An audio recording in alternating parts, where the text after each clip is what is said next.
வணக்கம் மக்களே! இப்போ பிக் பாஸோட அடுத்த ப்ரோமோ வந்திருக்கு. இந்த ப்ரோமோல பார்த்தீங்கன்னா, பார்வதி வந்து அமித் கிட்டயும், வினோத் கிட்டயும் சொல்லி ஃபீல் பண்ணிட்டு இருக்காங்க. இந்த மாரி கமருதீன் பண்றதெல்லாம் எனக்கு ரொம்ப ஹர்ட் ஆகுது.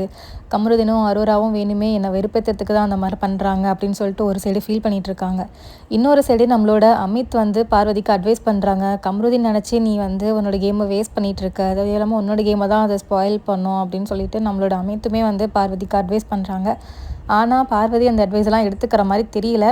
ஸ்டில் அவங்க புலம்பிட்டு தான் இருக்காங்க. கமருதீன்லேருந்து நான் ஆல்ரெடி சொல்லிட்டேன். எனக்கு ஹர்ட் ஆகுதுன்னு அந்த விஷயத்த தான் அவன் பண்ணிட்டு இருக்கா. இல்ல என்னால அவங்க ரிலேஷன்ஷிப் வந்து ஸ்பாயில் ஆகுதுன்னா, நான் வந்து கண்டிப்பா அவங்கள்ட்ட விலகிடுவேன். இந்த மாரிலாம் அவங்க பேசிட்டு இருக்காங்க. ஆனா, நம்ம பார்வதி நல்ல பிளேயர். அவங்க வந்து தனியா அவங்க விளாண்டாங்கன்னா, கண்டிப்பா அந்த கேம்ல அவங்க நெறையா ஜெயிக்கிறதுக்கான சான்ஸ் இருக்கு. பட் தேவையில்லாத ஒரு பழக்கத்தினால இந்த கேம அவங்க லூஸ் பண்ணிட்டு இருக்காங்க. ஸோ, இன்னைக்கான அப்டேட்ல இதுதான் வந்திருக்கு. பார்வதி என்ன கேட்டா, அவங்க இன்னும் நல்லா கேம் ப்ளே பண்ணுறதுக்கு யார் கூடயும் ஜாயின் பண்ணாமலே இருக்கலாம்.